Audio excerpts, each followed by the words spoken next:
Mosin from Mississauga says he was with an ex-WWE writer recently who asked him what he would think of Finn Balor. Won the Royal Rumble. He says, I feel like he was testing me since it was so random and I didn't think much of it at the time because I wasn't really interested in him winning. In retrospect, he could be a solid contender as a surprise and most importantly, part of the NXT brand. Maybe as Demon Finn. What do you think? I think it would be an interesting choice. Nobody is really talking about Finn Balor right now. His stint in NXT was never, I don't think, meant to be a permanent thing. But he still hasn't had that payoff match against Johnny Gargano, who just came back.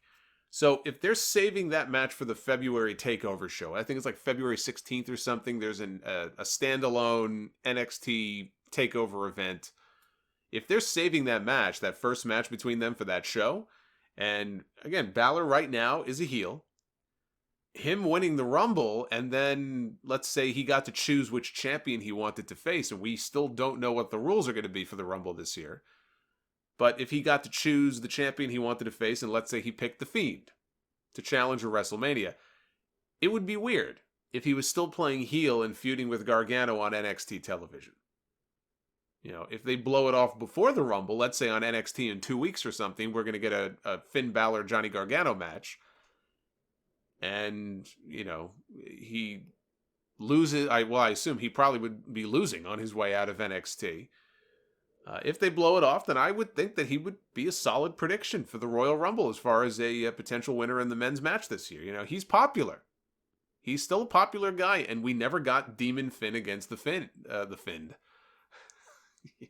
going to call him the Fiend, Bray Wyatt from now on.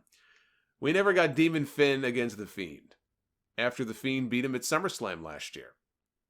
You know, Roman Reigns against the Fiend, that seems to be the prevailing thought right now for WrestleMania 36, that Roman is going to be the one to get the shot. Maybe he doesn't even win the Royal Rumble, but he's going to go on to WrestleMania. Maybe he'll win the Chamber or something, and he's going to wrestle the Fiend and be the first possibly to beat the Fiend and win the WWE Championship, or I guess the Universal Championship.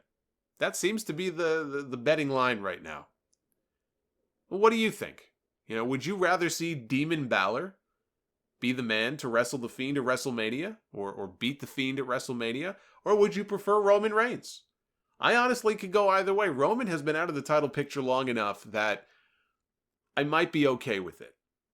You know, but he had a whole string of WrestleMania main events already. Only one of which I thought was any good. The match with Brock Lesnar, their first match at WrestleMania 31, I thought was excellent. The match with Triple H at WrestleMania 32 was a dud. The match with The Undertaker at WrestleMania 33 was a dud. The match with Brock at WrestleMania 34 was a dud.